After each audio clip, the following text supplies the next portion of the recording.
네. 식사 맛있게 하셨습니까?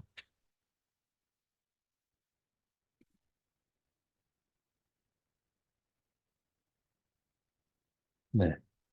오전에 이어서 성경 읽는 방법은 우리가 살펴봤고요. 신인식론과 성경을 바르게 읽기 살펴봤고요. 이제 구약 성경의 전체 개요를 살펴보도록 하겠습니다.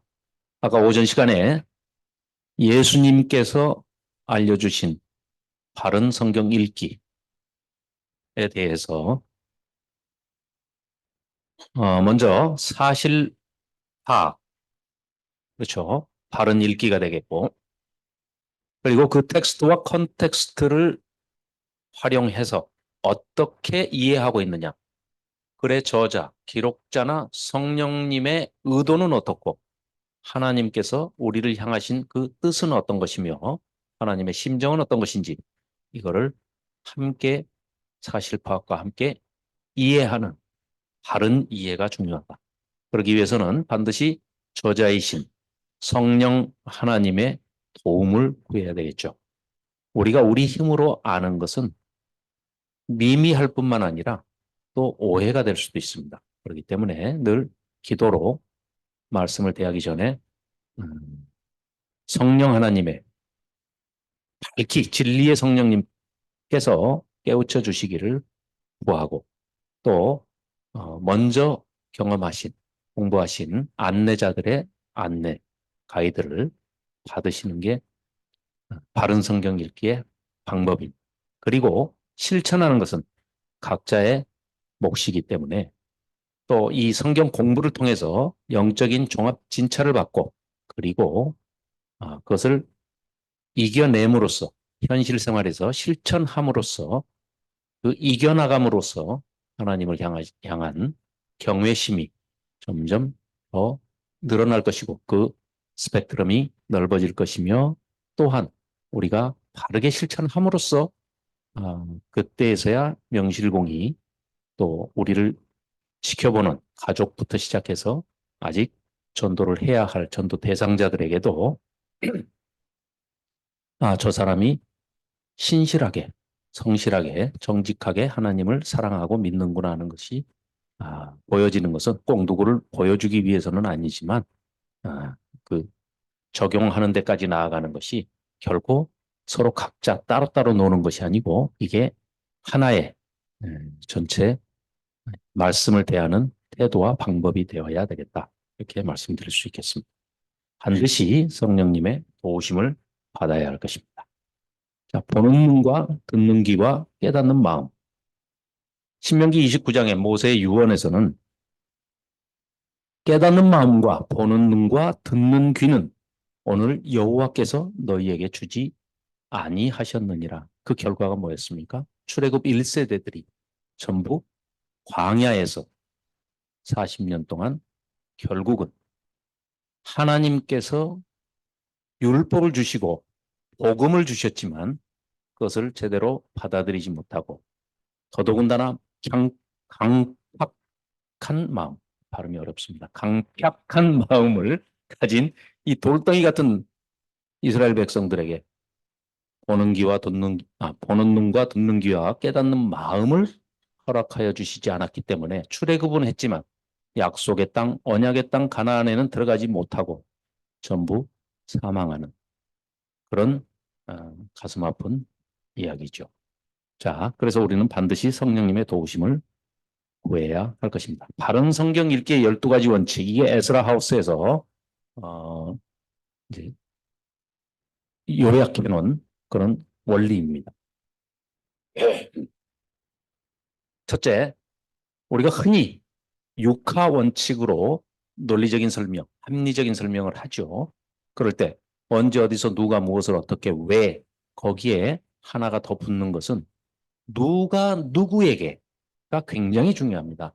왜냐하면 이 성경을 해석하는 데 있어서는 여러 학자들이 여러 주장을 하기 때문에 어, 특히 뭐 누구를 비난하고자 해서 하는 얘기는 아니고 quiet time이라고 그래가지고 QT라는 것이 굉장히 위험합니다. 왜냐? 성경 말씀을 QT라는 방식을 통해서 나에게 오늘 어떻게 적용을 할 것인가만 따지다 보니까 성경을 인수분해를 해요. 그러면 컨텍스트도 없어져 버리고 텍스트도 없어져 버리고 분해돼 버리고 단어 몇 개만 뽑아가지고 적용을 하는 거예요.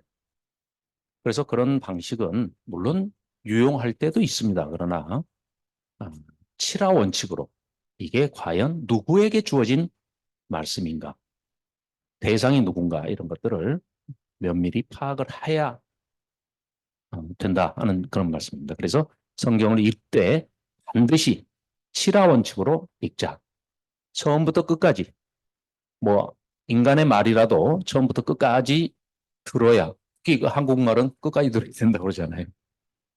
영어는 좀 달라요. 굴절어들은 동사가 앞에 나오기 때문에 감으로 지금 무슨 얘기를 하는지를 알아요. 결론을 먼저 얘기해 놓고 그다음에 부연 설명을 하니까. 그런데 한국말은 동사가 맨 뒤에 나옵니다. 그러니까 정반대의 뜻을 얘기할 수도 있어요. 그러니까 끝까지 들어야 됩니다. 그리고 문장을 정확하게 읽어야 합니다. 말씀을 지키는 데 있어서도 인간의 욕심이나 아주 극단적인 이기심을 가지고 말씀을 대하면 그 말씀도 바로 설 수가 없습니다. 그렇듯이 문장의 뜻을 정확하게 읽어야 하고 빅픽처로 큰 그림으로 반드시 봐야 합니다. 그래서 아까 통전적으로 성경을 봐야 한다. 그래서 지식의 의존성 때문에 앞에 나와 있는 그 정보와 자료를 가지고 A를 이해했을 때 마지막에 B가 이해될 수도 있고 그 B를 통해서 C가 또 이해될 수 있는 상호 유기적인 연관관계가 있기 때문에 반드시 큰 빅픽처로 볼 필요가 있다. 그리고 역사를 바탕으로 아까 우리가 그 우주론적 논쟁을 할 때 동영상 잠깐 봤지만 자, 태양이 1초에 217km에서 230km의 속도로 우주의 중심을 이렇게 공전을 하고 돌았잖아요. 그런데 이게 나선형으로 돌면서 그 속도로 지금 가는 거거든요. 그걸 볼텍스라고 그럽니다. 소용돌이 치면서 나선형으로 이렇게 앞으로 향해 나가는데 생명체도 그와 유사하게 됐습니다. 즉 DNA 염색체, 염색사의 구조가 전부 나선형으로 꼬여 있습니다. 이게 not just rotation. 이게 그냥 회전하는 게 아니고 앞으로 가면서 이게 보르텍스, 스파이럴이라고 그러죠. 소라고동이 앞으로 이렇게 향해서 나선형으로 이렇게 나가듯이 이 우주 자체, 태양계, 솔러 시스템 자체가 그렇게 향해서 가고 있는데 우리가 사는 역사가 그렇답니다. 꼬여서 이렇게 회전을 하면서 나선형으로 소용돌이 치면서 가는데 앞으로 나아가는 겁니다. 그런데 역사를 하고자 하는 사람이 있고 보수라는 것은 자기 있는 제자리를 지키겠다는데 제자리를 지키겠다 하는 것은 다른 여타의 모든 것이 앞으로 나가기 때문에 사실은 퇴보입니다. 퇴보. 이 우주 전체가 시스템 자체가 그렇게 돼 있어요. 그러니까 내 것 지금 나를 지키겠다, 보수하겠다 이거는 역사를 거스르는 겁니다. 전체가 스파이럴 구조로 이렇게 보르텍스를 이루면서 전진해 나가고 있다. 그래서 성경 전체도 역사를 바탕으로 그런 전진성과 점진성과 확장성을 가지고 이게 앞으로 진행해 나가고 있기 때문에 거기에 거슬러서는 안 됩니다. 그러니까 역사를 바탕으로 반드시 성경도 읽어야 하고 그 인간의 역사가 죄가 들어왔기 때문에 타락의 역사고 전쟁의 역사입니다. 그리고 비극의 역사입니다. 더더군다나 그걸 지켜보시는 하나님은 그런 상황에서도 퇴보한다는 것은 자기 자리를 지키거나 퇴보한다는 것은 하나님의 뜻을 사실 거스르는 겁니다. 그래서 우리는 말씀에 맞춰서 역사의 진행 방향으로 같이 함께 조금 더 앞서서 가면 더 좋고요. 반발짝 앞서가면 더 좋고 그렇지 않더라도 뒤처지는 존재가 돼서는 안 되겠다. 우리 크리스찬들이 말씀드릴 수 있겠습니다. 성경은 아까도 말씀드렸지만 연대기 순으로 통전적으로 읽어야 하고 단기간에 집중적으로 1년 1도 가시기 어려우시죠. 그러니까 1년 3도 가십시오. 그럼 굉장히 쉽습니다. 3년에 10도. 네, 방법은 아까 말씀드렸습니다. 안내자의 안내. 김명주 목사님께서 아침에 그 낭독하시고 녹화해서 광주 에스라 성소원 홈페이지에 들어가시면 거기 동영상 클릭해 보면 PPT까지 다 제작돼서 나옵니다. 그러니까 자기 시간 활용하셔서 또 설명까지 돼 있으니까요. 잠자기 전 30분, 아침에 눈 떠서 30분, 하루에 1시간만 투자를 하시면 투자 아니죠. 1시간만 다른 거 어차피 하는데 소용될 시간을 내 시간으로 또 하나님과 함께하는 시간으로 활용하시면 3년 10독 반드시 가능합니다. 안 되는 분은 항의하시기 바랍니다.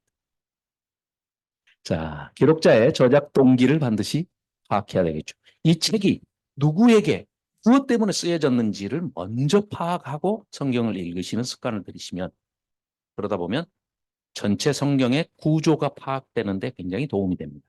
그래서 그리고 이제 히브리인들의 글쓰기가요 거의 비슷비슷합니다. 그렇기 때문에 수미상관법이라든지 이런 구조들을 파악해 보면 굉장히 재밌습니다. 그러니까 그런 쪽으로도 관심을 갖고 무엇보다도 하나님께서 우리를 향하신 그 뜻과 심정이 어떠하신지 공감대까지 형성해 나가는 그런 성경 읽기가 됐으면 좋겠습니다. 마지막으로 그렇게 진실하게 성경을 바르게 기록된 원목적대로 읽고 깨닫다 보면은요 통곡하실 때가 올 겁니다. 성경을 읽다가 통곡을 안 해본 사람은 제대로 읽은 게 아니다라고 그 노우 목사님께서 여러 번 말씀을 하셨는데 그것 때문에 상당히 그 듣기 거북했던 목사님들도 나중에 다 통곡하셨다고 그러더라고요. 지금부터 구약 성경을 한번 쭉 살펴보겠습니다. 자, 모세가 오경을 기록을 했다고 모세 오경이라고 우리가 얘기를 하는데 이 모세가 오경을 받아가지고 시내산에서 레위기를 10계명으로 대표되는 레위기를 받죠. 그걸 시내산 아래서 1년여 동안의 기록을 합니다. 그렇게 해서 약속의 땅 가나안 땅으로 들어가야 하는데 시간이 조금 걸렸습니다. 왜요?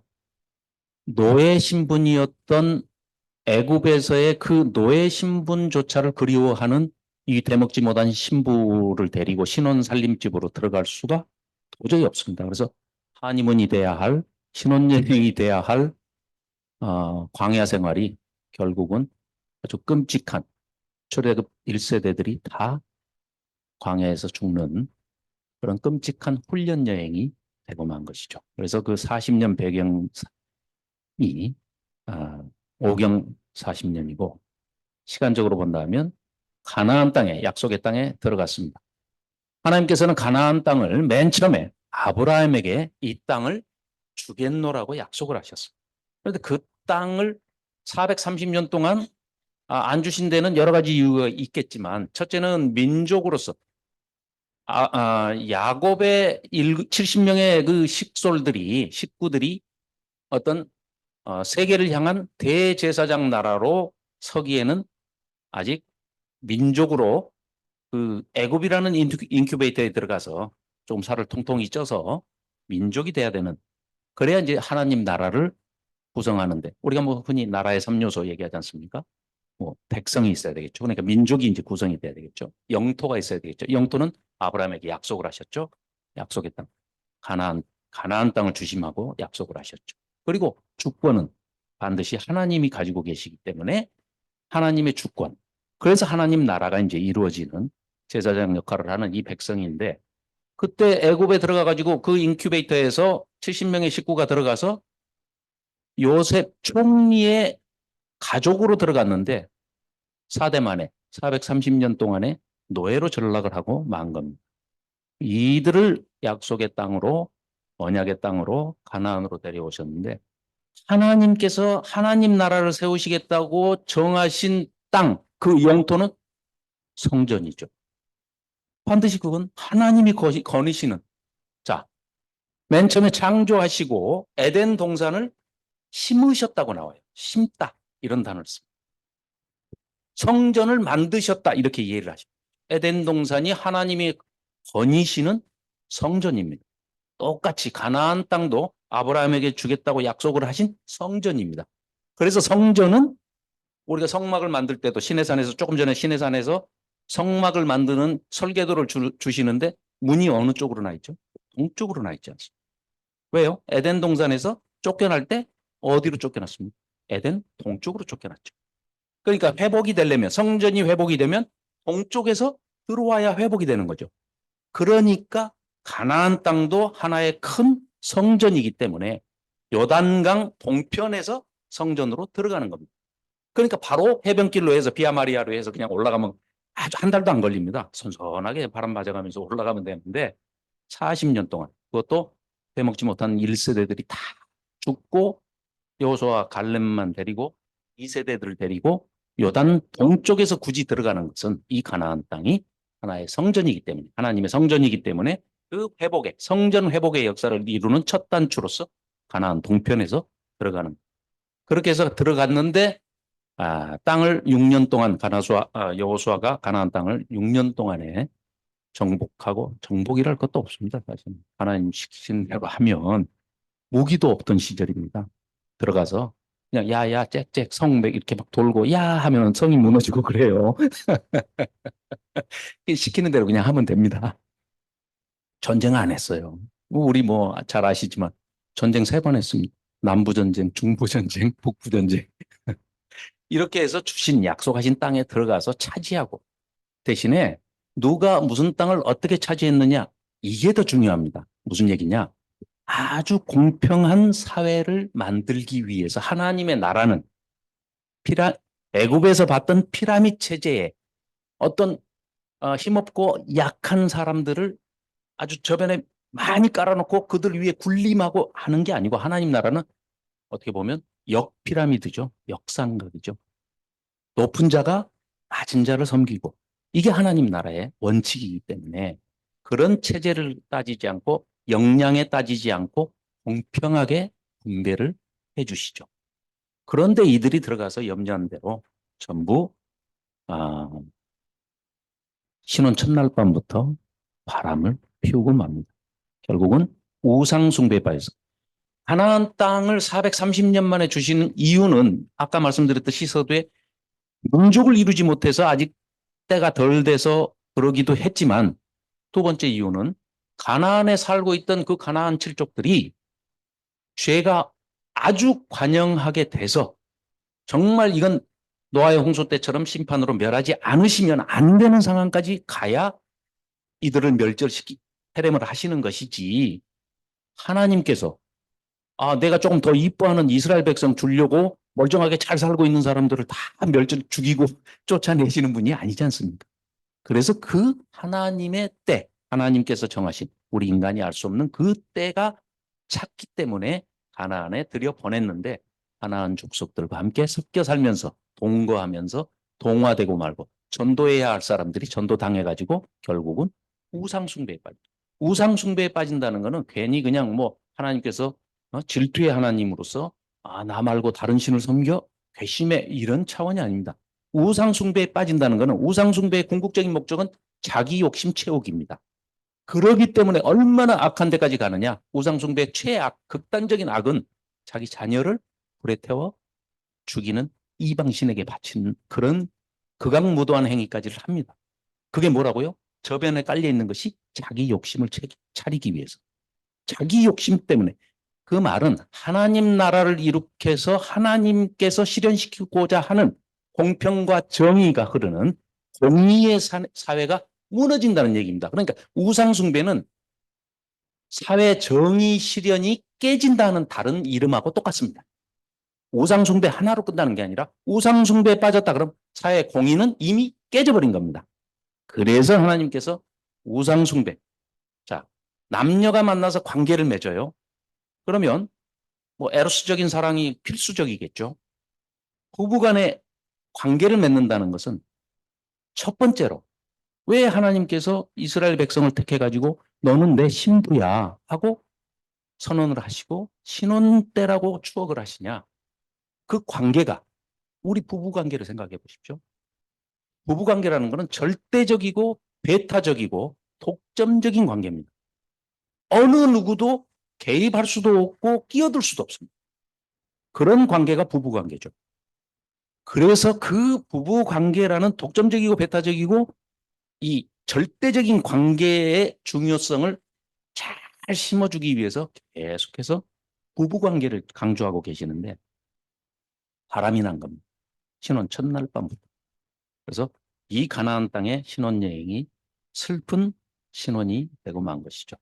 자, 그래서 이 가나안 땅에서 사사시대 암흑기를 350년 동안 지내고 그 다음에 왕을 달라고 하는데 놀랍게도 신명기에 보면 이미 모세가 유언을 남길 때 너희들 틀림없이 가나안 땅에 들어가면 왕 달라고 그럴 거야. 그때 혹시 왕을 주시더라도 이 율법을 기록해서 머리맡에 항상 놓고 왕된 자는 이거를 절대 손에서 떠나지 않게 잘 읽고 배워서 깨달아서 국민을 잘 섬겨야 된다 하는 그런 유언을 이미 모세 5경에 신명기에 이미 담겨 있을 정도로 그런 왕정 시대를 맞는데요. 하나님께서 뭐 어쩔 수 없이 인간들이 버티니까 그걸 뭐 사무엘을 통해서 왕을 주신 게 아니죠.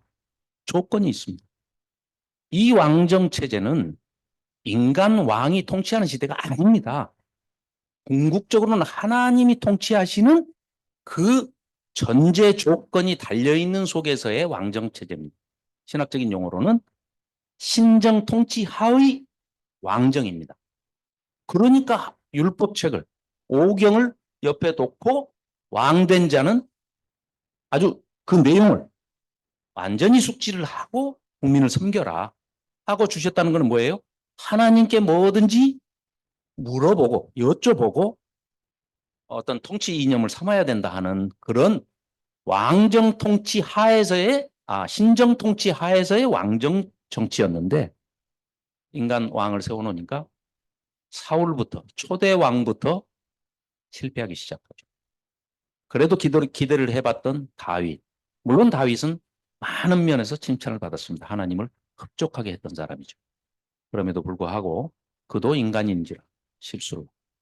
솔로몬은 정말 하나님께서 엄청난 복을 주셨는데도 불구하고 하나님 성전을 지어서 바치면서 동시에 1000개의 산당을 만들어서 만국 종교 혼합 박물관을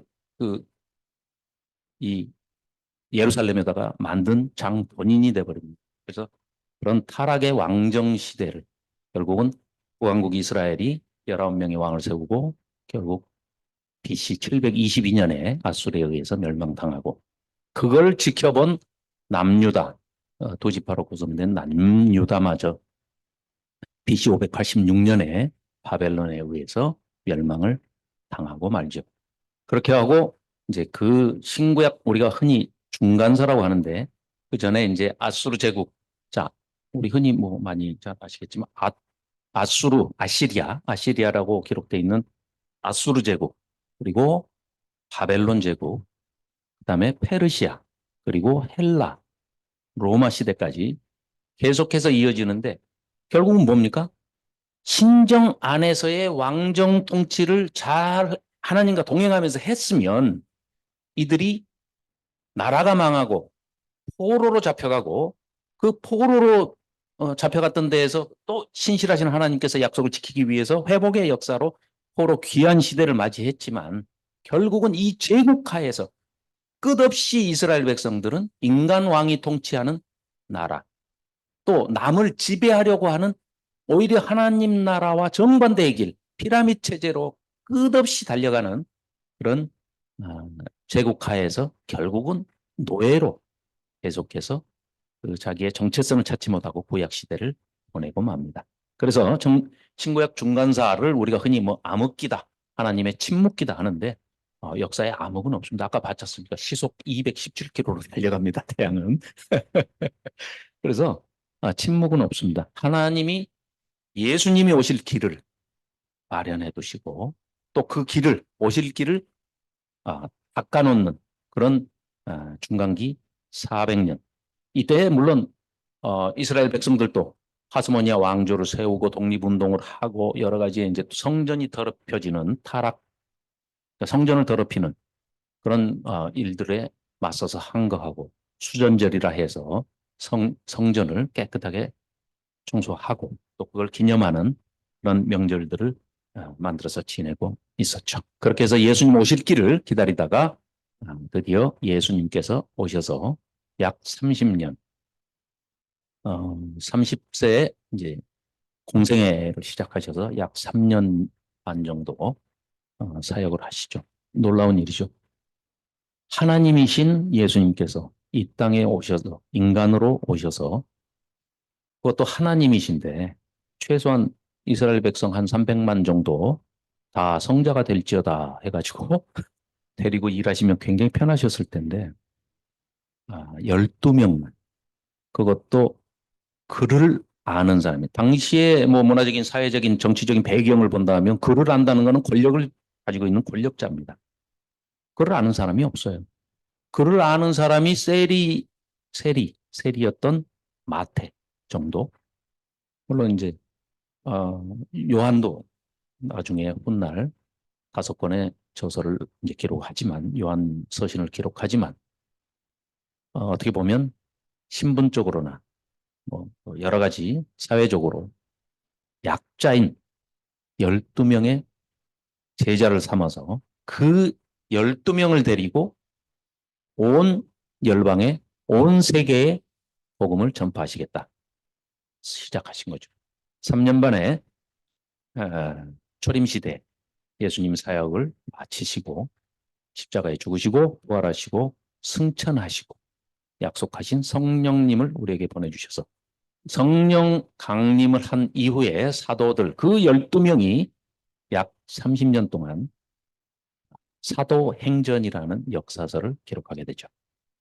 그렇게 해서 제국들의 시대에 맞서서 드디어 예수님 하나님의 복음이 전파되기 시작하니까 그 파괴력이라는 것은 이 제국주의자들이 봤을 때는 엄청난 위압을 느꼈던 거죠.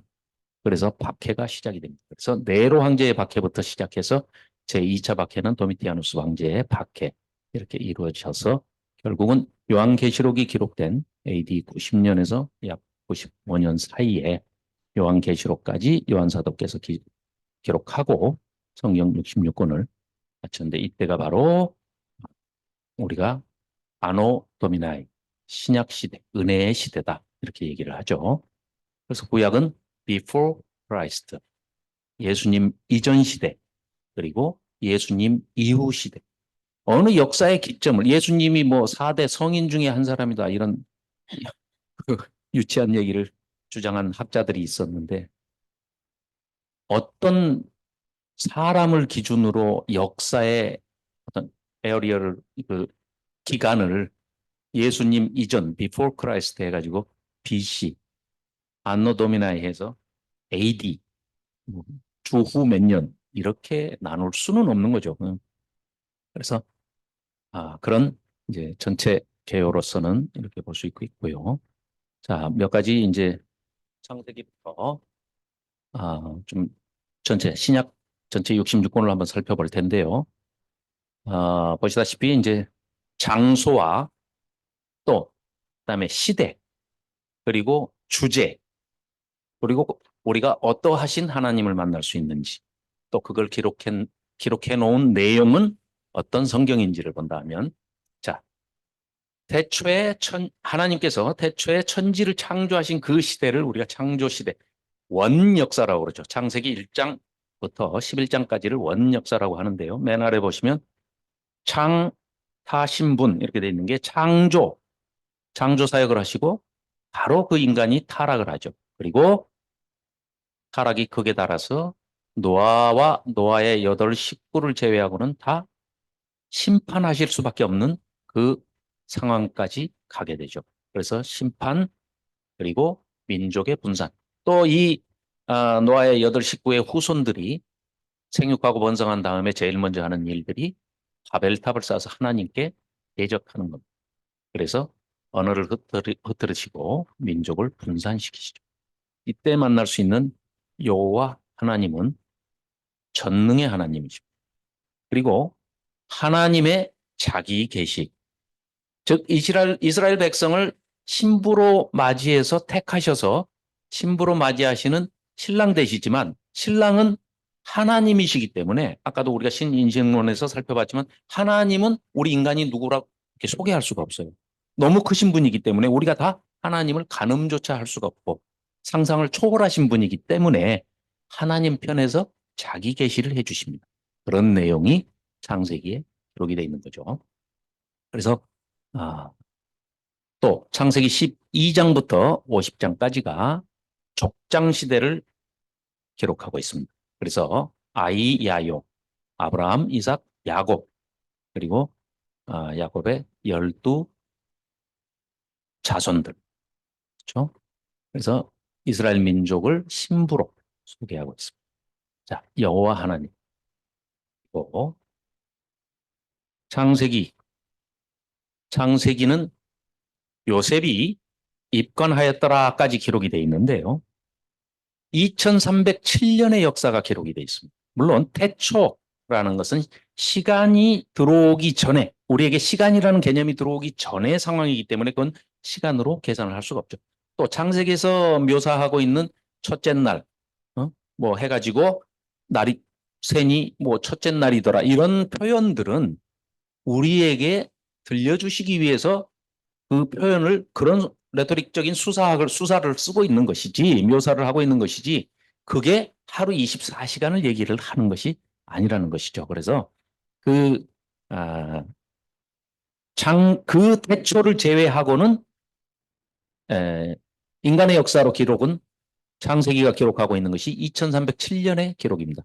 그러면 나머지 창세기 이후에 출애굽 사건이 BC 1446년으로 추정을 하고 있는데요. 그때로부터 계시록까지 기록이 된 데까지를 계산하면 창세기 한 권의 분량이 나머지 65권의 분량이 차지하고 있는 시대적인 배경보다 더 훨씬 길다.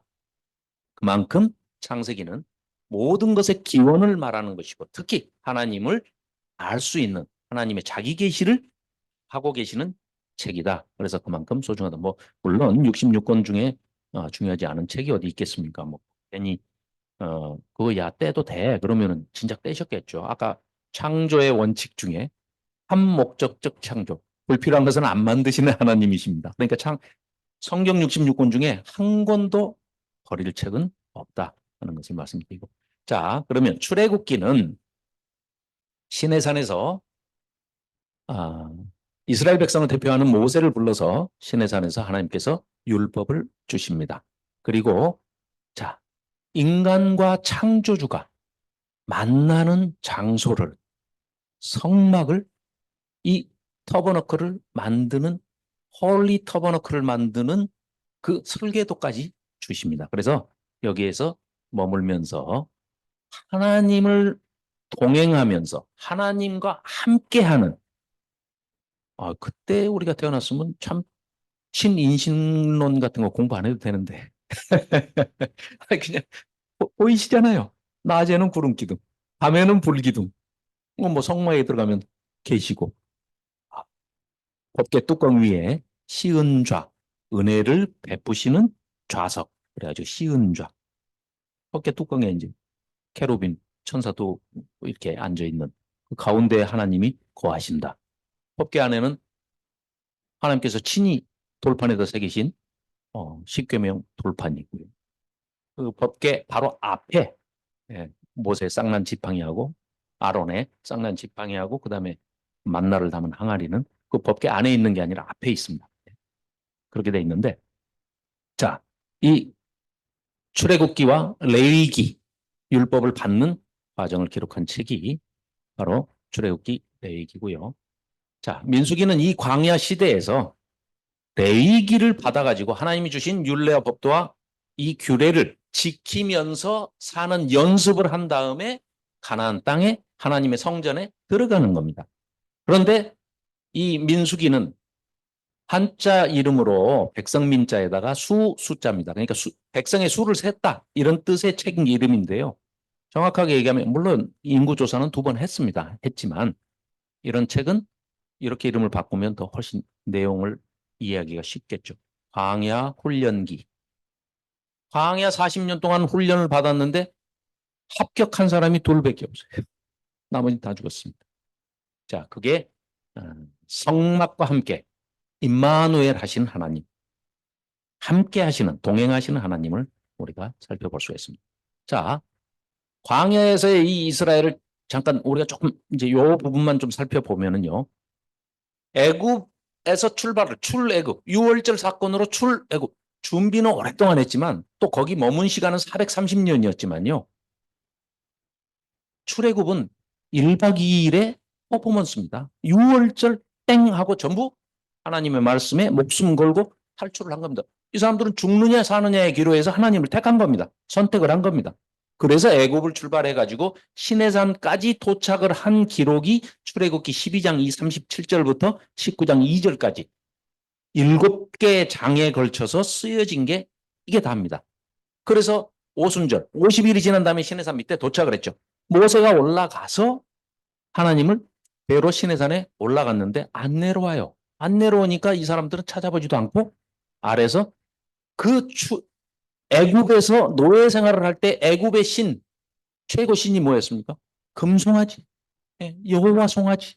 그러니까 그 금송아지에다가 여호와라는 이름을 붙여가지고 여호와 송아지를 만들어서 아래에서 뛰놀고 있었던 겁니다. 그래서 모세가 그 돌판을 하나님이 친히 만들어서 친히 새겨주신 십계명 두 돌판을 갖고 내려왔다가 그 꼴을 보고 던져가지고 깨버리죠. 하나님이 만드신 흔적이요. 우리 사람 말고는 그게 유일한 겁니다. 근데 없어요. 모세가 깨버렸어요. 그러니까 하나님 우상숭배 빠져있는 그 백성들을 보고 네가 경로에서 그 던질만 한 것까지는 이해를 하는데 감히 내가 만들어준 걸 네가 깨? 네가 깼으니까 네가 만들어 와 그래가지고 그 다음에는 모세가 돌판을 준비해 갖고 갑니다. 거기에 새겨주시기는 하나님이 새겨주시죠. 그러니까 지금 그 돌판마저도 흔적이 없어졌습니다만 그 돌판을 찾으면 하나님의 유일하신 흔적이 사람을 제외하고는 만드신 게 거기 돌판에 새겨져 있습니다. 자, 그래서 이 시내산에 도착을 해가지고 모세가 하나님으로부터 율법을 받고 레위기 십계명으로 대표되는 레위기 율법을 받고 거기서 성막을 만들고 율법을 기록한 그 시간이 1년이 채 못 됩니다. 11개월 19일 동안 출애굽기 19장부터 민수기 10장까지가 이 시내산에서 있었던 기록입니다. 57개 장으로 기록을 해놨죠. 이게 그 기록의 내용은 하나님의 자기 계시 그리고 이스라엘 백성들이 지켜야 하는 또 하나님과 에발산과 그리심산 약속을 하죠. 복과 저주에 대해서 다 아멘으로 화답을 했습니다. 그래서 계약을 목숨 걸고 계약을 했습니다. 계약할 때 어떻게 합니까? 산소를 가운데로 쪼개서 벌려놓고 그 사이를 지나가죠. 하나님을 대신해서 횃불이 둥둥 떠다니면서 가운데는 사람이 지나가면서 컨트랙을 맺은 거죠. 그래서 이스라엘이 져야 할 책임에 대해서 쓰여진 책이 율법서 레위기라는 것이죠. 그리고 시내산에서 그 이제 광야의 여정에서 필요한 사항들이 기록된 것이 민수기 1장부터 10장까지다. 그리고 이 시내산에서부터 요단 동편, 즉 가나안 땅에 입성하기 전까지의 기록이 62계장으로 이때가 이제 38년을 소비하는 겁니다. 그래서 민수기 10장부터 여호수아 2장까지의 기록이 이렇다는 것입니다. 자, 그리고 이 가나안 땅에 드디어 들어갔습니다. 그래서 6년 동안 왜 6년 동안 여호수아가 이렇게 정비했을까요?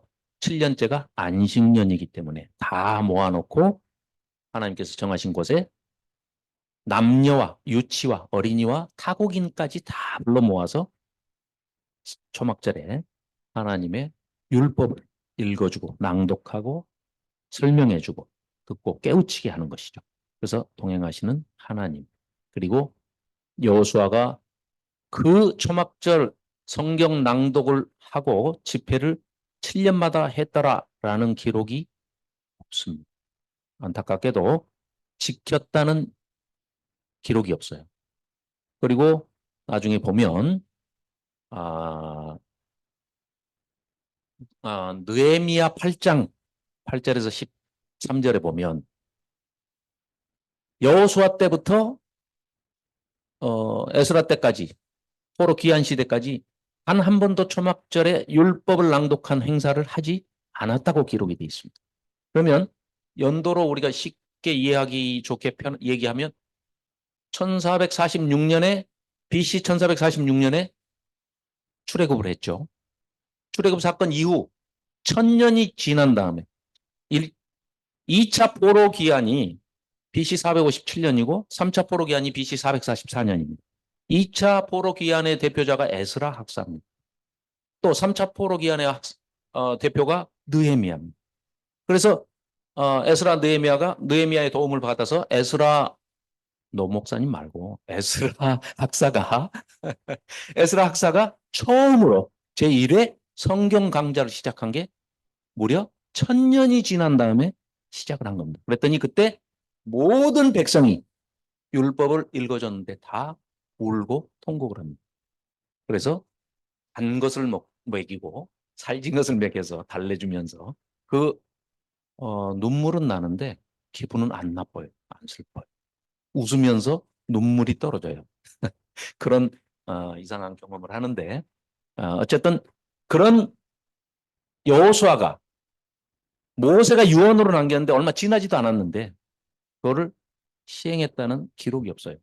뭐 우리가 미루어 짐작할 수는 있겠죠. 합리적인 유추를 해보자면 12지파에게 땅을 다 분배해주고 각자 지파 독립체제가 다 돼버리니까 이거 자기들 자치제를 시행하기에도 지금 버거운 상태들인데 이 사람들을 또 다시 한 군데 다 모아가지고 이렇게 하는 이런 지도력에 있어서 좀 문제가 여러 가지 상황으로 안 되지 않았겠나 싶기도 한데 역시 모세의 유언을 지키지 않는 이 이스라엘 백성들 처음부터 초막절 행사를 하나님의 말씀을 교육하지 않았기 때문에 사사시대로 빠지게 돼서 진짜 종교 암흑기는 바로 이 사사시대입니다.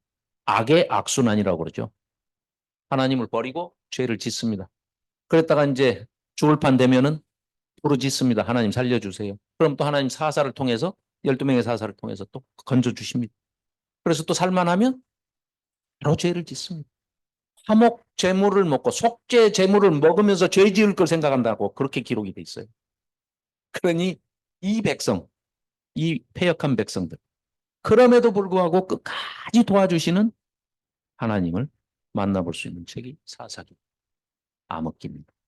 그런데 왜 이렇게 지지리도 말을 듣지 않는 이들과 이런 슬픈 가슴 아픈 이 파탄의 가정생활을 신혼생활을 계속해서 유지하시느냐. 그 칠흑같이 어두운 암흑기 사사시대에서도 한 줄기 빛, 희망 같은 그런 신락 같은 희망의 빗줄기가 있었는데 그게 바로 룻기 우리가 살펴볼 수 있는 그래서 이 룻이 이방 여인 모압 여인 룻이 보아스를 하나님께서 택하시고 그 다윗의 이 가정이 되게 하시고 또 오실 메시아 예수님이 태어나시는 그 가정으로 택하셨느냐. 보아스가 하나님 나라를 이룩하는 데 있어서 그 내위기에서 기록되어 있는 내 기퉁의 밭 모퉁이는 이방인과 고아와 과부를 위해서 없는 사람들을 위해서 귀퉁이는 남겨놔라. 그걸 실현했던 사람이 보았습니다. 그 어두운 시대에도 하나님의 말씀을 끝까지 지켜나가는 그 보아스와 그 메밀밭의 러브스토리가 이루어진 게 룻기, 모압 여인 룻이. 그래서 여호와의 총애에 들지 못한다고 하는 그 모압 여인 중에서 룻을 택해서 메시아가 오는 그 가정에, 즉 다윗의 중조모가 되는 그런 된 자리에 세워주시죠. 자, 그래서 이 역사를 끝내지 않고 계속해서 이어가시는 거죠. 드디어 이제 통일왕국 시대 왕을 달라 해가지고 결국은 왕을 세우십니다. 세우시는데 그게 이제 기록이 사무엘상 그리고 인간들이 반할 만한 매력적인 포인트를 다 가지고 있는 사울을 세웁니다. 사울도 처음에는 굉장히 겸손했어요.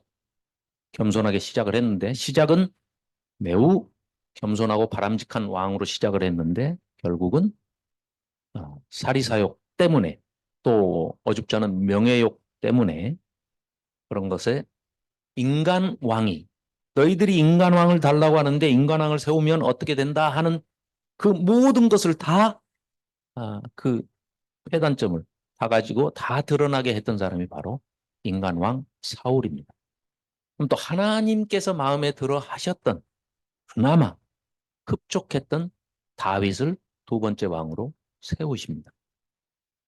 다윗은 물론 우리 같은 이제 뭐 현대인들이 봐도 굉장히 신실한 사람이고 하나님 앞에 굉장히 정직하고 충성된 종이었고 무엇보다도 하나님을 얼마나 사랑했는지를 그 시편 같은 데를 보면 우리가 알 수 있죠. 그럼에도 불구하고 인간이기 때문에 역시 또 다윗도 실수를 하죠. 간음을 하고 살인을 하고 또 그것을 감추기 위해서 여러 가지 악행들을 저지르는데 또 다윗은 하나님 앞에 뭐 이제 과장법이긴 하지만 침대가 다윗이 흘린 눈물 때문에 침대가 둥둥 떴답니다. 전혀 안 믿으시는 눈치인데요. 회개했다는 얘기죠. 다윗은 회개를 그러니까 하나님 앞에 인간의 욕심과 욕망, 욕정 때문에 한때 실수를 할 수 있죠. 그런데 적어도 하나님 앞에 지속적이고 반복적이고 의도적으로 죄를 아무렇지도 않게 행하는 그런 사람은 아니었다는 것이죠. 그래서 아, 또 그렇게 기대를 해보고 그 아들 된 솔로몬을 세 번째 왕으로 세웠는데 솔로몬이 구한 것은 물론 우리는 이제 지혜를 구해서 하나님께서 지혜를 주셨다. 지혜 외에도 많은 걸 주셨다. 이렇게 얘기를 하는데 레브샤마 듣는 마음을 주십시오 하고 소원을 했죠. 그 얘기는 많은 백성을 다스려야 하는데 왕으로서 재판을 잘할 수 있게 백성들의 말을 잘 들을 수 있는 듣는 마음을 주십시오 라고 구했던 것이죠. 그건 뭐예요? 처음에 타락하기 전에 솔로몬이 구했던 것은 하나님의 공의를 이 땅에서 백성들을 향해서 잘 쓸 수 있도록 도와주십시오. 하나님 나라를 세우는데 제가 장석했습니다 하는 그런 마음이었기 때문에 하나님께서 이쁘게 보시고 주신 것이죠. 그래서 그러나 이제 결국은 자 인간들이 봐서 그럴듯한 사울, 하나님이 보셔서 그래도 기중 제일 나은 다윗, 또 쌍방간에 합의된 솔로몬 셋 다 세워봤는데 결론은 뭡니까? 나라가 깨지는 거예요. 결국은 인간 위에 군림하는 것 자체를 하나님께서 원하시는 나라가 아니라는 얘기죠. 하나님의 공의가 실천되고 공평과 정의가 실천되는 그런 나라를 세우고자 하시는 그 하나님의 뜻을 온전히 인간들이 깨닫지 못했다는 것이죠. 그래서 그런 기록들이 쓰여진 책이 사무엘상, 사무엘하, 그리고 열왕기상에서 솔로몬까지. 그리고 결국은 분열 왕국이 되고 맙니다. 그래서 여로보암, 신하였던 여로보암이 또 애굽으로 도망을 갔다가 이제 다시 귀환해가지고 북이스라엘로 열지파를 끌고 가서 초대 왕으로 세워지죠. 이 사람이 애굽에 가서 봤던 제일 센 신이 뭐였어요? 송아지, 금송아지. 그러니까 올라가서 북이스라엘 올라가서 뭘 만듭니까? 야, 니들 명절 센다고 내려가가지고 예루살렘 갔다가 안 오면 또 성가식도 하고 굳이 거기 뭐하러 가냐? 야, 내가 애굽에서 봤더니 역시 하나님은 여호와 하나님, 송아지 하나님이 최고야. 하면서 금송아지를 두 군데나 만들어서 두 군데다 놓고 못 내려가게 하는 겁니다. 북이스라엘. 뭐예요? 스타트부터, 시작부터 우상숭배로 시작을 하는 나라. 그걸 어떻게 19대까지 왕을 19명이나 세우도록 하나님은 참아주셨는지 이해가 안 갈 정도입니다. 시작부터 우상숭배입니다. 그러나 북이스라엘의 그 여로보암과 19명의 왕, 9번의 쿠데타를 통해서 이어져 나가지만 결국은 722년, BC 722년에 아수르에 의해서 북이스라엘이 멸망되고 말죠. 그리고 솔로몬의 아들 르호보암이 유다 지파와 베냐민 지파 두 지파를 데리고 남유다 분열왕국 남유다를 계속해서 이어 나가죠. 그리고 계속해서 왕정 시대에 잘 살게도 해줘 보고 또 이방 나라의 침략에서도 조금 벗어나서 좀 편안한 생활도 하게 해주시고 또 때로는 이방 나라들을 오히려 허용하셔서 불러서 매를 때리기도 하시고 그러니까 어, 3대 재앙과 4대 복 있죠. 너희가 이러이러해서 조건절로 말을 잘 들으면 내가 비를 주고 평화, 번성 그리고 동거하는 이 네 가지 복을 주시겠다. 차라리 좀 금을 주시지. 비를 주신답니다. 그런데 그 비 하나만 주셔도 나머지의 복들이 다 이어진다는 얘기예요. 가만히 생각해 보면. 비가 와서 농사가 잘 돼요. 풀들이 잘 자라요. 그럼 목축업도 잘 돼요. 그 비가 와서 모든 물질 세계가 풍요로워지면, 풍족해지면 번성이 돼요. 그리고 외부에서 침략이 안 오면 평화가 유지되면 아주 무럭무럭 번성하고 잘 자라겠죠. 자손들을 많이 번창하겠죠. 태평성대를 누리겠죠. 그리고 하나님이 함께 하신다. 그 이상 바랄 게 없죠, 사실은. 금 속에는 마귀가 들어있을지도 몰라요. 그래서 금을 안 주시고 비평화 번성 동거를 주시고 말을 안 들으면 약속을 해놓고 계약을 위반이니까 당장 그냥 다 죽여도 할 말이 없어요. 계약 위반이니까. 그럼에도 불구하고 인내하신 하나님께서 비를 안 주셔요. 그러면 가물겠죠. 먹고 살 것도 없는데 북쪽은 더 힘들겠죠. 원래 기후적으로 북쪽이 뭐가 잘 안 되니까 농사가 이런 게 그럼 항상 그래서 오랑캐는 북쪽에서 옵니다. 그래서 오랑캐들이 북쪽에서 칼을 들고 그나마 먹을 것도 없는데 남쪽으로 뺏으러 와요. 칼. 기근이 들었는데 칼 들고 그거 뺏겠다고 또 그걸 약탈하러 또 옵니다. 거기다가 먹을 것도 없고 칼에 죽고 이랬는데 거기에 전염병까지 돌아요. 칼, 기근, 전염병. 이 세 가지의 화를 주면 살아남을 수가 없습니다. 그럼에도 불구하고 하나님께서는 이 패역한 백성들을 잘 살게도 해보고 못 살게도 해보시고 다양한 방법으로 하시는데 끊임없이 예언자를 보내십니다. 그런데 이 이스라엘 백성도 참 높이 사줄 거 하나 있습니다. 변하지 않아. 일변도입니다.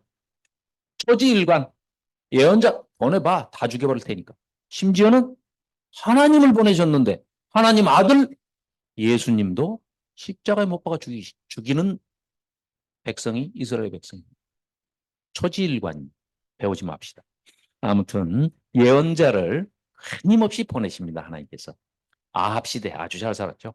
이때 이제 드디어 등장한 선지자가 엘리야, 미가야. 그런데 이 엘리야 선지자를 통해서 하나님께서 이제 선지 활동을 하게 하시는데 예언 활동을 하게 하시는데 문서로 이 사람들은 글을 남기지를 않았어요. 그래서 우리가 비문서 예언자다, 비문서 선지자다 이렇게 얘기를 하고 문서로 이제 남기기 시작한 사람이 요엘 시대에 와서 요엘이 이때 이제 예후 시대에도 엘리야의 후계자인 엘리사가 있었죠. 엘리사도 역시 기록을 남기지는 않았습니다. 그리고 요아스 때 여호야다, 요엘인데 요엘은 이제 메뚜기 장 우리가 황충 너무나 잘 아시죠. 이때부터 이제 요엘서가 기록이 되어 있는데요. 자, 이 남왕국과 북이스라엘을 전체를 아우르는 재앙을 통해서 회개의 메시지를 보낸 게 바로 이 요엘 선지자를 통해서입니다. 그런데 북이스라엘이 최고 번성기를 맞이했던 여로보암 2세 때 얼마나 말을 안 듣든지 먼저 시범적으로 요나 선지자를 이방 나라, 원수 나라인 아수르의 수도 니느웨로 먼저 한번 보내봅니다. 니들 봐라. 이방인들이 내가 보낸 선지자가 이스라엘 백성이 가서 선지자가 가서 외칠 때 회개하고 돌아오는지 안 돌아오는지 한번 봐봐라 하고 먼저 샘플 케이스로 보여주십니다. 요나가 가서 가려고도 안 했죠. 반대로 도망갔죠. 야, 너 강원도 가가지고 이거 좀 전하고 와. 그랬더니 네 하고 제주도로 갔어요. 네, 이 사람은 뭐 다시스로 가려고 도망가는데 우여곡절 끝에 아무튼 보냈더니 어떻게 합니까? 가서 사흘 동안 돌아다니면서 외쳐야 할 그 니누의 성, 큰 성 니누의 성에 가가지고 쌩 지나가면서 여기 와서 40일 망해. 이놈들아. 갔어요. 개떡같이 전했습니다. 그런데 동물까지 베옷을 입혀가지고 왕부터 나서서 거국적으로 회개 운동이 일어납니다. 그러니까 하나님께서 어린아이뿐만 아니라 좌우를 분별하지 못하는 어린아이뿐만 아니라 육축까지도 사랑하시는 하나님께서 그 회개를 받아주시고 용서를 해주시지 않습니까? 그걸 보고 북이스라엘도 회개하기를 바라는데 회개에는 뭐 전혀 눈 하나 깜짝하지 않습니다. 그래서 답답한 나머지 남쪽 출신 아모스, 드고아 선지자인 아모스를 데려다가 너 북쪽에 가서 나 남쪽에서 온 사람인데요 하고 네가 한번 외쳐봐라. 그럼 좀 관심을 가질랜가 모르겠다. 가서 아모스가 외쳤지만 눈 하나 깜짝하지 않습니다. 북이스라엘 백성들이. 그래서 어쩔 수 없이 북이스라엘 북쪽에 살고 있는 호세아를 데려다가 니들 신혼 첫날부터 바람 피운 것들이야. 네가 네 삶으로 체현을 해봐. 체현을. 몸으로 나타내봐. 해서 호세아가 그 고멜이라는 음란하고 음탕한 여자를 부인으로 맞이해서 거기에서 또 자녀들을 셋을 낳고 평생을 바쳐서 외치지만 참 그 호세아에게 주었던 그런 사명은 참 안 받는 게 얼마나 지금 복된 시절에 태어났는지 모르겠습니다. 어쨌건 북쪽 출신, 남쪽 출신도 보내보고 이방 나라에도 보내보고 북쪽 출신을 또 보내봤습니다. 역시 듣지를 않습니다. 결국은 아수르에 의해서 북이스라엘이 멸망당하고 말죠. 그걸 성경은 1차 이혼 증서를 써줬다 이렇게 되어 있습니다. 그래서 마지막까지도 기회를 주시고 이제 기다리시죠. 그런데 결국은 북이스라엘의 마지막 왕 이름도 호세아, 선지자 이름도 호세아. 그래서 이스라엘이 멸망하고 말죠. 그때 이제 남쪽에 정신 나간 아하스와 착하지만 얼빵한 히스기야 이 두 왕이 이제 통치하던 남유다의 대거 선지자들이 등장하기 시작합니다. 나훔은 역시 니느웨. 그때 이제 니느웨가 요나가 가서 외치는 바람에 상당히 집행유예가 됐어요. 그래서 집행유예가 됐다는 얘기는 야, 이스라엘에서 선지자가 와가지고 우리가 회개하고 이렇게 했으니까 물론 국제 정세로 봐서는 자기네 나라가 내란이 있고 내부적으로 좀 흔들리니까 다른 나라 침략할 지금 엄두가 안 나요.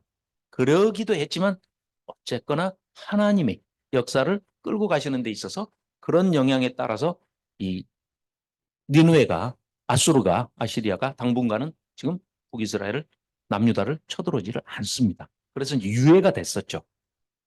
그런 시대에 이제 나홈이 가서 니느웨 멸망을 얘기하고요. 미가 선지자 그리고 이사야 선지자. 여기 이제 이사야 1이라고 되어 있는 거는 이사야서가 66장까지 돼 있어서 성경의 그 권수하고 똑같습니다. 그런데 또 마침 또 의도적으로 뭐 누가 이렇게 성경 내용을 잘 아는 분이 편집을 한 건 아닌데 장절 구분은 인쇄공들이 한 겁니다. 최근에. 그러니까 뭐 불과 몇백 년 안 된 건데 해필 또 31장부터 39장까지가 구약의 내용과 굉장히 흡사하고 닮아 있는 것 같다 내용이.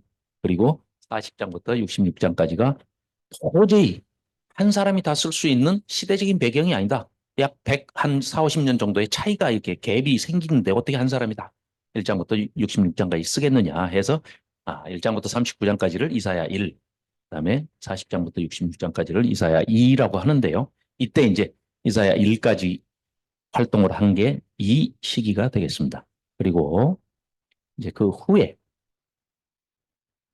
남유다가 BC 586년에 결국은 바벨론에 멸망당하고 맙니다. 이때를 2차 요원이라고 그러죠.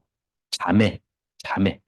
언니가 북이스라엘이 망한 걸 봤으면 동생인 남유다는 좀 제발 정신 차리고 회개하고 하나님 앞에 좀 돌아왔으면 하고 눈물로 호소를 합니다. 우리가 뭐 너무나 잘 아시다시피 예레미야서나 예레미야 애가를 보면 눈물로 예레미야 속에서 하나님이 울고 계시는지 하나님 속에서 예레미야가 울고 있는지 모를 정도로 그렇게 눈물로 통곡을 하지만 결국은 듣지 않습니다. 뭐 때문에 멸망합니까? 이 므낫세 같은 천하의 이 아, 못된 사람들이 또 수명은 길어요. 55년이나 통치를 합니다. 그래서 이 므낫세. 그러나 또 히스기야가 이 참 므낫세를 또 왜 나가지고 그건 나중에 이제 자세한 내용은 내일 들으시기 바랍니다. 그래서 요시아와 요시아의 아들들, 이 요시아의 아들들이 여호야김, 여호야긴, 시드기야 이 시대의 결국은 남유다마저 멸망하고 맙니다. 이때 대거 등장한 선지자들 오바댜는 에돔의 이제 형제 나라인 아주 도덕적이고 윤리적인 것도 심판하시는 하나님을 보여주십니다. 오바댜, 스바냐, 그다음에 하박국, 에레미야가 에스겔서도 마찬가지입니다. 32장을 기점으로 52장까지 있는데 에스겔 1, 에스겔 2로 그리고 이제 포로 시대 바벨 광야에 가서 훈련을 하게 되지요. 1차 광야 훈련은 애굽 광야였습니다. 그러니까 가나안 시내 광야죠. 그런데 이제 도저히 말을 듣지 않기 때문에 다시 처음에 애굽에 갈 때는 노예 신분으로 전락을 했는데 이번에는 포로의 신분으로 전락을 해서 결국은 바벨론으로 끌려가게 됩니다.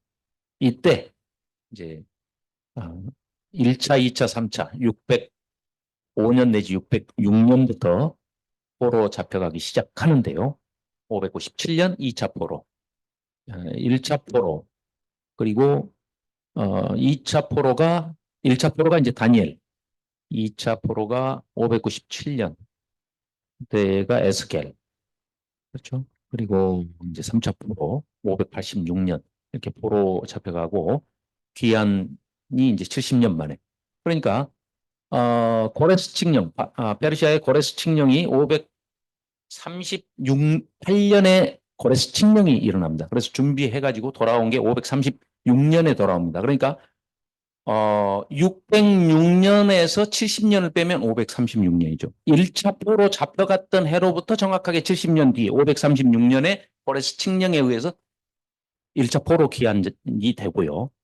성전으로 봐서는 586년에 성전이 불타고 남유다가 멸망하고 예루살렘이 불에 타버리지 않습니까? 그로부터 70년을 빼면 516년.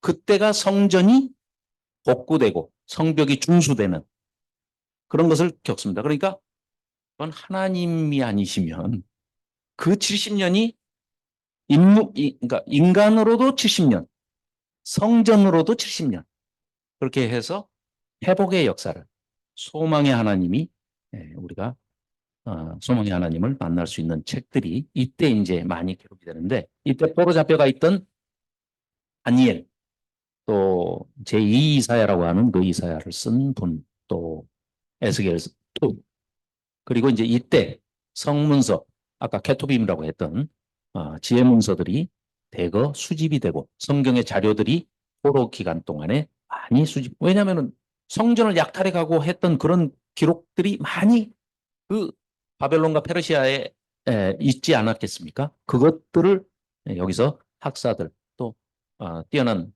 그런 사람들이 가서 거기서 수집하고 자료를 정리하고 다시 기록을 하는 그래서 이제 고대 히브리 문법이 완성이 된 게 거의 우리나라 같으면 세종대왕 뭐 1400년, 1490년, 1400년대 말에 이제 한글을 만드시고 훈민정음을 만드시고 이렇게 정리를 하셨던 세종대왕을 가장 뛰어난 이제 왕으로 우리도 칭송하지 않습니까? 랍비 중에 가장 칭송받는 랍비가 에스라입니다. 그리고 우리나라로 따지면 세종대왕 같은 인물입니다. 왜냐?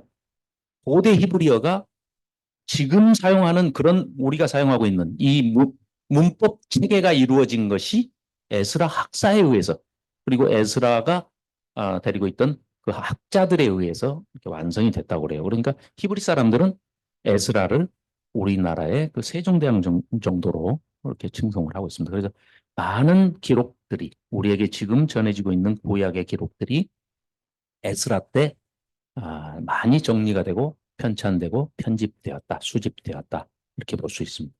뭐 노후 목사님한테 물어보면 다 모르는 건 다 에스라고 썼다 그래요.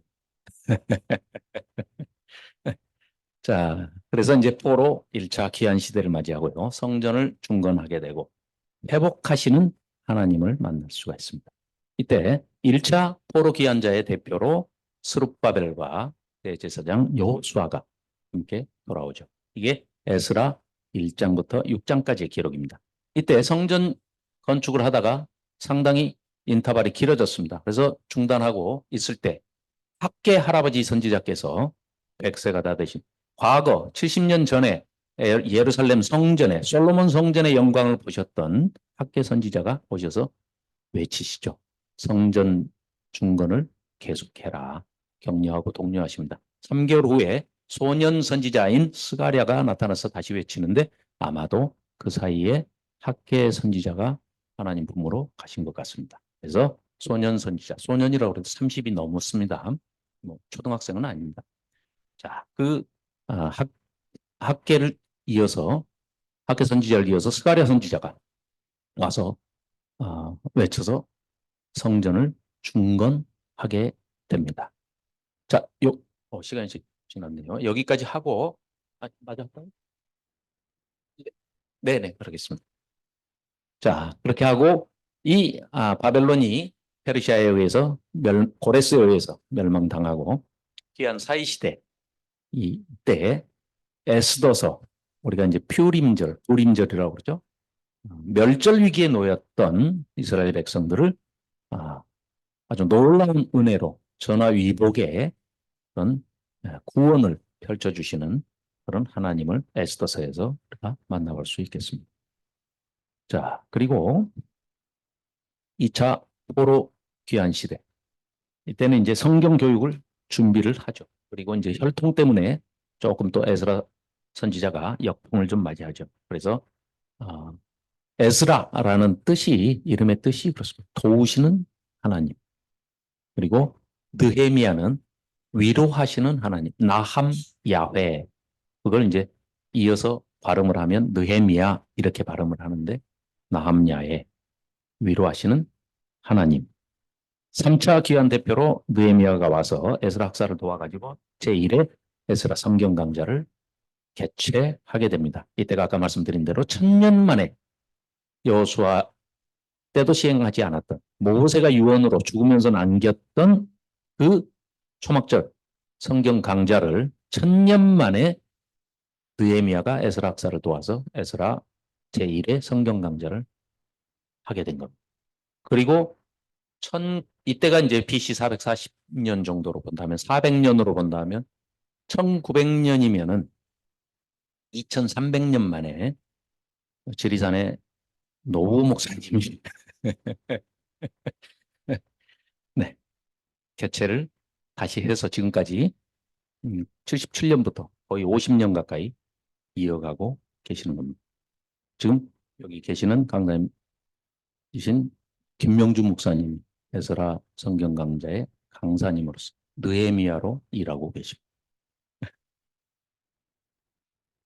자, 그런데 포로 귀환을 했으면 이제 성경 교육을 좀 하면 회개하고 돌아와서 좀 정신 좀 차리고 하나님을 다시 찾고 그런 말씀들을 배우려나 했는데 그렇지 못합니다. 결국은 이 어둠 속에서 하나님께서 말라기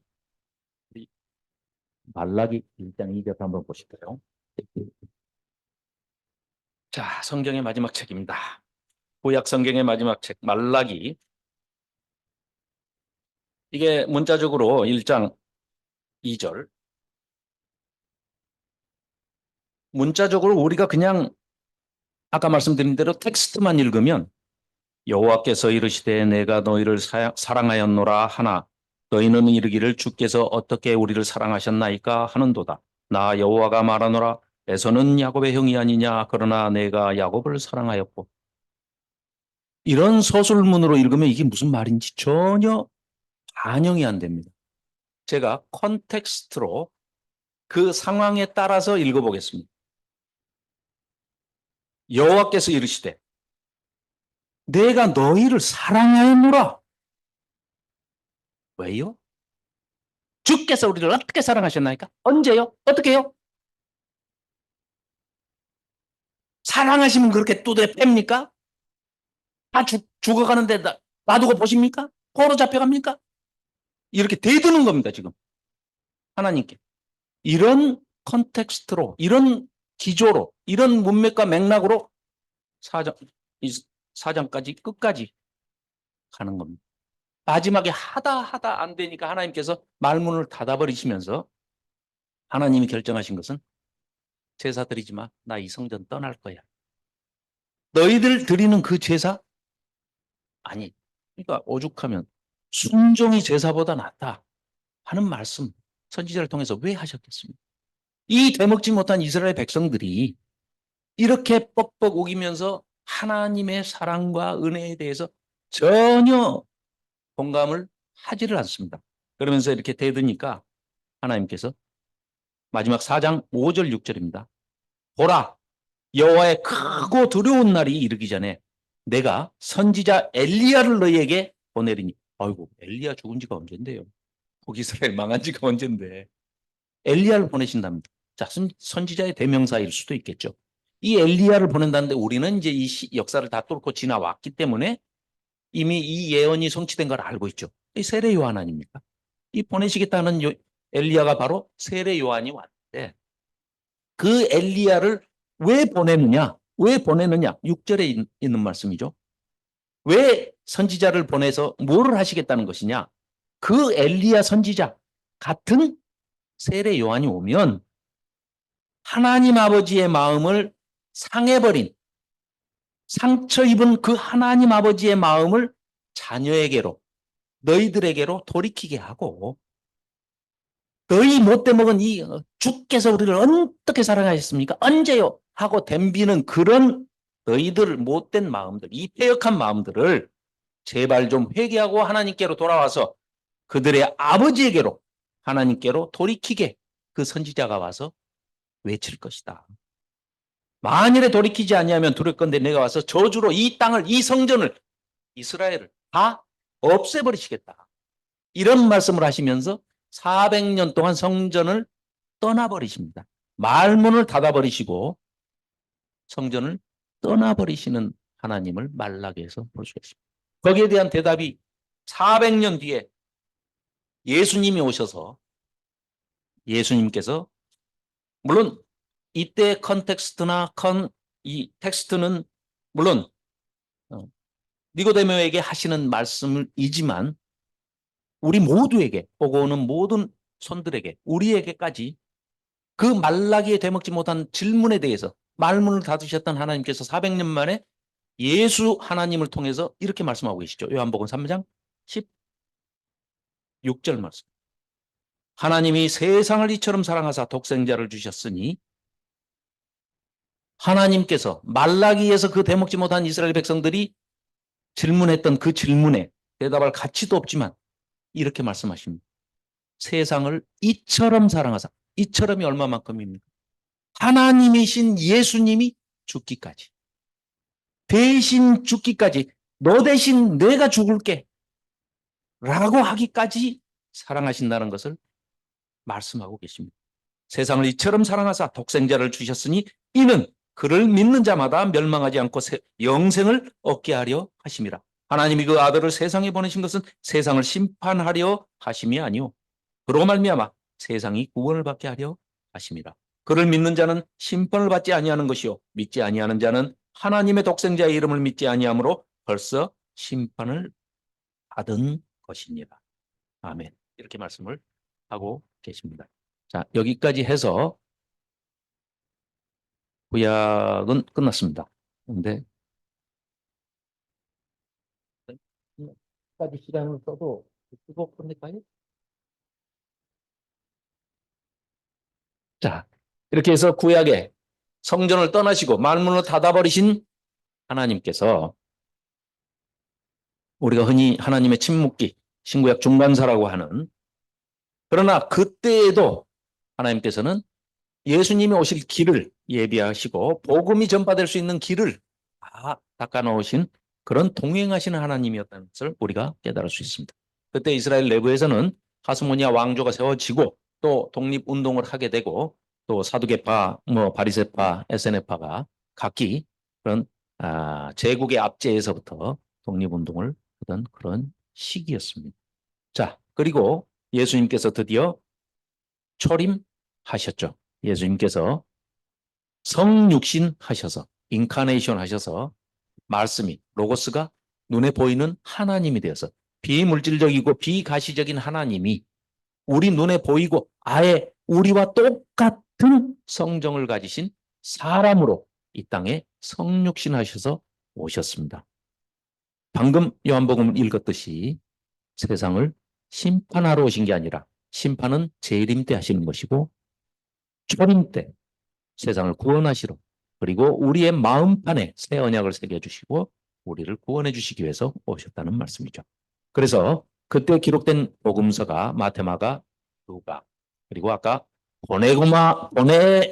보내겠다 말씀하신 약속하신 선지자 엘리야가 바로 세례 요한이었죠. 예수님보다 6개월 먼저 태어나셔서 거국적인 전 민족적인 회개 운동이 일어난 것이 바로 세례 요한에 의해서 요단강에서 예수님 물론 세례 받으실 필요가 없으신 분이지만 그 사역을 세례 요한의 사역을 인정해 주시는 의미에서 예수님도 친히 오셔서 세례를 요단강에서 받으셨죠. 자, 그리고 예수님이 십자가에 죽으시고 부활하시고 또 40일 동안 보이시고 함께 계시다가 승천하시고 보내시겠다 하는 성령 하나님께서 약속대로 성령 강림하시게 됩니다. 그때부터 교회 시대가 사도 시대가 시작이 되는데 그때 기록된 역사서가 사도행전입니다. 그리고 지방은 갈라디아 지방, 아시아 지방, 아시아는 이제 여기 우리가 말하는 이 동쪽 아시아, 지금의 현대 아시아가 아니고 그 당시에는 아나톨리아의 그 반대 상대 개념으로 아스이아, 아스가 동쪽 그런 뜻입니다. 이아는 땅이란 뜻이고요. 그래서 아스이아 그러면 해 뜨는 땅 해서 동쪽. 그럼 뭐 어디를 기준으로 해서요? 예루살렘을 기준으로 해서 유럽을 기준으로 해서 해 뜨는 동쪽이 아스이아죠. 아스이아. 그래서 아시아라고 하면 이제 우리가 흔히 구별해서 쓰는 요한계시록에 나오는 에서보두 사빌라 그 7교회가 있던 곳을 아시아라고 그러죠. 소아시아라고도 하고 헬라, 로마. 이때가 이제 선교 시대 바울이 성령 하나님과 함께 동행하면서 역사를 이루어 나갔던 것이 살고 갈로 욕하는 거 아닙니다. 외우시기 좋게 살고 갈로 살전사루 갈라디아서 고린도전서 고린도후서 로마서. 근데 이제 야고보서가 그 앞에 쓰여졌다고 해서 야고보서, 로마서. 그다음에 우리가 흔히 옥중서신이라고 하는데 옥중 아닙니다. 그 셋집에서 자유로운 상태에서 오는 사람들 다 맞이하면서 복음 전파하고 했던 셋집 서신이 에필골몬이죠. 에베소서, 필립보서, 골로새서, 빌레몬서. 그리고 디모데전서, 목회서신이라고 하는 디모데전서, 디도서를 기록해서 이 바울의 서신이 다 기록되던 시절입니다. 그리고 로마 이제 교회의 1차 박해 시대, 네로 황제의 1차 박해 시대죠. 이때 베드로 사도와 바울 사도가 순교하게 되죠. 바울은 맘에 띈 감옥에서 순교하기 전에 자기 영적인 아들 디모데에게 디모데의 후서를 유언으로 남깁니다. 그리고 베드로 전설을 기록하고 베드로 후서도 역시 베드로가 유언으로 남긴 책이다. 그리고 히브리서 저자 미상으로 되어 있지만 아마도 바울이 기록을 하다가 얼마나 안타깝습니까? 자기는 목숨을 바쳐서 히브리인들이 하나님을 예수님을 믿었다가 다시 유대교로 핍박이 좀 있다고 그래서 다시 유대교로 돌아가는 그 안타까운 모습을 보고 절규하듯이 쓰다가 결국은 중간에 다 마무리 못하고 순교한 것이 아닌가 우리가 추정을 하는데 그런 히브리서를 이제 누가 마무리를 했는지는 잘 모르겠습니다만은 어쨌든 히브리서 바울의 필체가 많이 드러나 있는 책이죠. 그리고 유다서 이렇게 해서 또 2차 박해 시대 이 도미티아누스 황제가 제2차 박해를 할 때가 바로 이 요한 사도가 활발하게 일을 하실 때입니다. 그래서 이때 영지주의들과 아주 싸우는 그런 이중고를 겪고 있던 또 할례파들 그런 시절이었습니다. 요한 사도께서 요한복음과 요한 1서, 2서, 3서 그리고 마지막 예언서인 요한 계시록까지를 완성하고 66권의 성경 66권의 뒷뚜껑까지 요한 사도께서 마무리하고 마치는 그래서 우리에게 주어진 이 계시록을 통해서 그 당시 박해받고 있던 그 온 세상의 교회들에게 소망의 메시지, 희망의 메시지를 주는 계시록을 마지막으로 남깁니다. 그래서 새 예루살렘 성, 이 역사선상에서 이 지구상에서 시간이나 장소의 개념이 아닌 새 예루살렘 성이 하늘에서부터 이렇게 내려온다 하는 예수님의 재림 시대 그리고 백보자 심판 그리고 새하늘과 새 땅을 약속해 주시고 천년왕국과 또 백보자 심판 그리고 성삼위 하나님께서 우리를 영생복락의 천국까지 안내하는 그런 아름다운 여정의 길을 이렇게 우리에게 제시해 주고 있는 책이 바로 요한계시록이다. 이렇게 말씀드릴 수 있겠습니다. 그래서 마지막으로 성경적인 천년왕국설 비브리컬 밀레니얼리즘이라고 하는 이 도표는 노호 목사님께서 만드신 도표인데요. 한마디로 자 태초 시대에 거쳐서 구약 시대 그리고 예수님 오시고 신약 시대가 열리죠. 우리가 분명히 기억하셔야 할 한 가지는 환란은 성도들도 똑같이 당합니다. 그래서 환란 후 진노 전에 성도들의 휴거가 있다. 그러니까 진노의 일곱 대접은 성도들은 당하는 게 아닙니다. 그런데 그거 나 다 이겨내고 천년왕국도 내가 누리고 살 거야. 그러면 그 욕심대로 안 됩니다. 우리하고 전혀 해당이 없습니다. 그러니까 우리는 아마 지금 이 일이 벌어질 때쯤이면 낙원에가 있을 겁니다. 또 혹시 가시다가 저 집사 안 보이면 꼭 좀 불러서 챙겨주시기 바랍니다.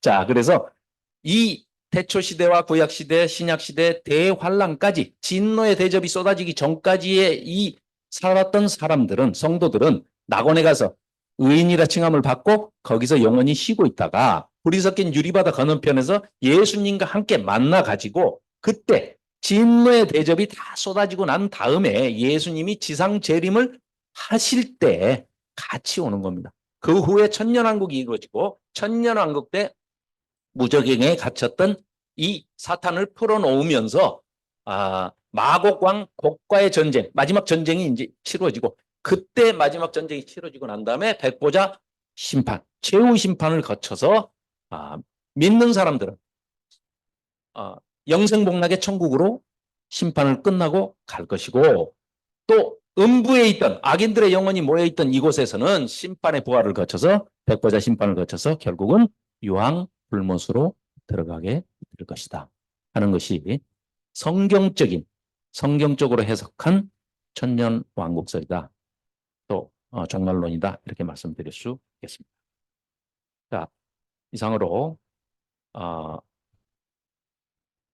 제가 준비한 게 조금 더 있는데 네. 그러면 죄송합니다. 이제 마지막입니다. 자, 구약 성경의 이제 언약들을 마지막으로 좀 이건 나머지는 다 했던 거고요. 구약 성경의 이제 마지막 언약을 좀 살펴봤으면 좋겠습니다. 여러 가지 언약이 있죠. 대표되는 게 뭐 아담의 언약, 노아, 족장 시대, 또 시내산 언약이 있고요. 다윗, 메시아 언약, 이스라엘 회복의 언약, 또 이방인에 대한 언약 이런 게 있는데 가장 중요한 언약은 시내산 언약이라고 할 수 있겠습니다. 왜 시내산 언약이 가장 중요하냐? 그 시내산 언약의 의미는 그럼 뭐냐 했을 때 하나님의 선하신 우리를 향하신 소원이 바로 이 출애굽기 19장 5절 6절에 다 들어있다는 얘기죠. 세계가 다 하나님께 속했다. 창세기의 목적입니다. 너희가 내 말을 제발 좀 잘 듣고 출애굽기의 목적이죠. 나와 맺은 언약을 잘 지켜 준행하면 레위기의 내용을 얘기하고 있는 것이죠. 열국 중에서 너희들이 내 소유가 되고 세굴라 내 것이야. 내 것 거룩한 존재가 될 거야. 하나님 것은 다 거룩하니까. 그러면 너희들이 열국 중에서 내 세굴라가 될 텐데 민수기 훈련을 잘 좀 했었으면 얼마나 좋았겠느냐. 민수기의 그 훈련 내용이죠.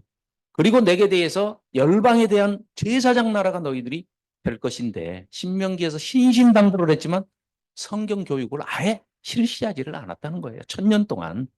그래서 제발 좀 거룩한 백성이 되었으면 하는 그런 하나님의 선하신 소원이 들어있었는데 그 율법의 기본 정신을 깡그리 무시하고 준행하지 않았다는 거죠. 그래서 구약 성경 전체에 흐르는 하나님의 그 일관된 소원은 제발 좀 이스라엘 너희들이라도 하나님이 택하신 백성이라도 하나님과 맺은 언약을 시범적으로 잘 좀 지켜서 진실하고 정직하고 착하고 충성되게 제발 성실한 민족으로 살아서 하나님의 영광이 되었으면 얼마나 좋겠느냐.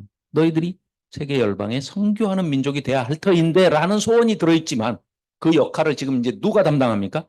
바로 이방인인 우리가 먼저 담당을 해서 우리가 이 이스라엘 백성이 해내지 못한 이 역할을 하나님과의 시내산 언약을 옛 언약, 첫 언약이라고 얘기했지 않습니까? 에레미야서에 보면 새 언약을 너희 마음판에 새겨줄 거야 하고 예수님이 오셔서 우리 마음판에 새 언약을 새겨주셔서 그 언약을 계승해서 우리가 이루어 나간다는 것이지요.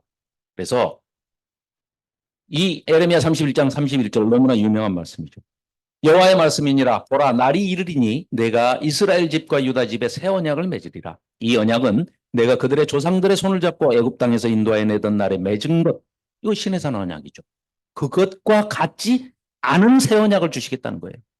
내가 그들의 남편이 되었어도 아까도 말씀드렸지만 부부 언약을 이렇게 강조하시는 이유는 절대적이고 배타적이고 독점적인 관계, 에로스적인 그 남녀 간의 부부 간의 그 언약을 너희들이 이렇게 깨뜨렸기 때문에 예수님이 오셔서는 이제 관계를 완전히 바꾸십니다. 그래서 자, 하나님과 이스라엘 백성 관계에 대한 그림 언어를 잠깐 살펴보면 순전히 이건 우리 쪽의 입장에서 인간들이 이해하기 쉽게 하나님 쪽에서 하나님의 계시를 자기 계시를 하실 때 관계 설정을 우리가 이해하기 좋게 이렇게 해주시는 겁니다. 하나마나 이거는 왕과 백성이어야 맞죠. 주인이시라니까요. 나를 만들기도 하셨지만 돈 주고 살기도 하셨어요. 아, 돈이 아니지. 참, 죄송합니다. 아, 목숨 주고 사셨어요. 그래서 왕이고 주인이셔요. 그리고 제일 먼저 이사야서나 에레미야서에 밝히고 있듯이 너는 내 부인이야. 아내야. 너는 내 신부야. 남편과 아내로 설정을 하는 것은 가장 믿음의 초기 단계에서 배워야 할 것이 사랑의 초기 단계에서 배워야 할 것이 남녀 간의 맺음의 관계는 에로스적인 관계입니다. 그래서 반드시 지켜야 하는 것을 우상숭배에 빠지지 마라. 우상숭배로부터 시작이 되는 것 같지만 모든 사회 정의 구현까지 다 실패가 되는 것이 우상숭배니까 그렇게 설정을 했던 거고 예수님 오셔서는 아버지와 자식 관계로 너희는 하늘에 계신 하나님을 아버지라 불러라. 놀랍게도 창조주 되시는 하나님을 우리가 피조물인 주제에 아버지라 부르고 가족이 되고 입양이 돼서 상속자가 되고 우리의 맏형으로 예수님이 교회의 머리 되시고 우리는 그 지체가 됐다는 것을 예수님께서 아버지와 자식으로 이렇게 표현을 해 주신 겁니다. 목자와 양 때. 아, 다윗이 목동 시절에 어때요? 어? 그 사자가 와서 양을 물어가니까 쫓아가가지고 사자의 아가리를 찢어서 양을 건져오고 대단해요. 다윗이 그런 존재입니다. 또 농부와 포도원. 그러니까 목자와 양떼의 관계가 그런 관계라는 것을 그림 언어로 우리한테 보여주는 거죠. 그리고 우리가 대적하는 그 무리들과 싸울 때에는 모든 전신갑주를 다 입더라도 이건 다 방어체계입니다. 유일한 공격 무기는 뭡니까? 성령의 검. 입에서 나오는 하나님의 말씀으로. 유일한 공격 무기가 말씀입니다. 말씀.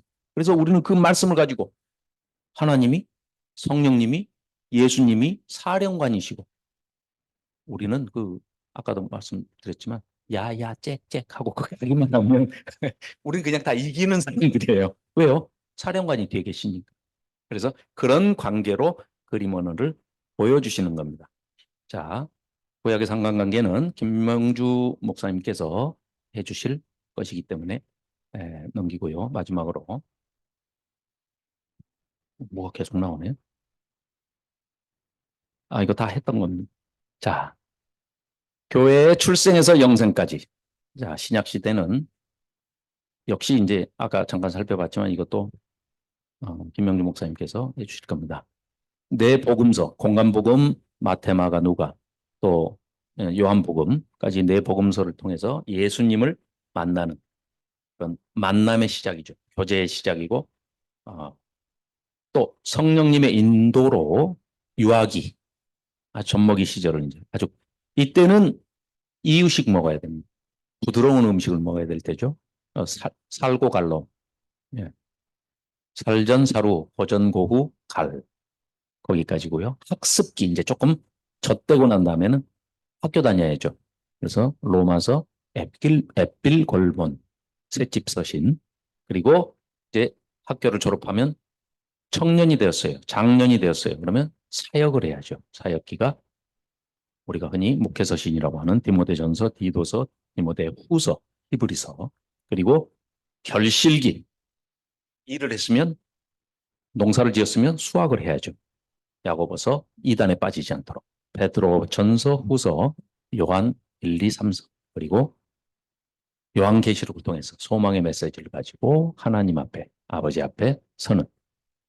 자, 뭐가 계속 있네요. 죄송합니다. 이제 끝입니다. 자, 우리가 누군가를 사랑하는 것도 쉽지 않은 일이지만 누군가로부터 사랑을 받는다는 것은 더욱 어려운 일이지요.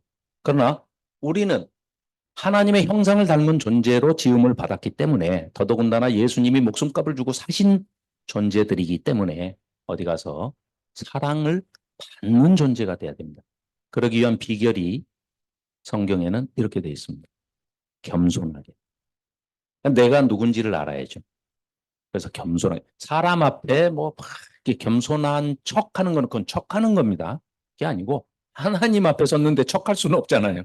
하나님 앞에 선 사람은 겸손하게 그리고 예의 바르게 그리고 자기에게 주어진 맡은 일을 사명을 생명으로 계명으로 지켜가면서 충실하게 분수에 넘치지 않게 하면 우리 모두가 하나님 앞에 잘했다 충성된 종아라는 칭찬을 받으면서 하나님 앞에 설 수 있는 어디에 가든 사랑받는 그런 존재가 될 줄로 믿습니다.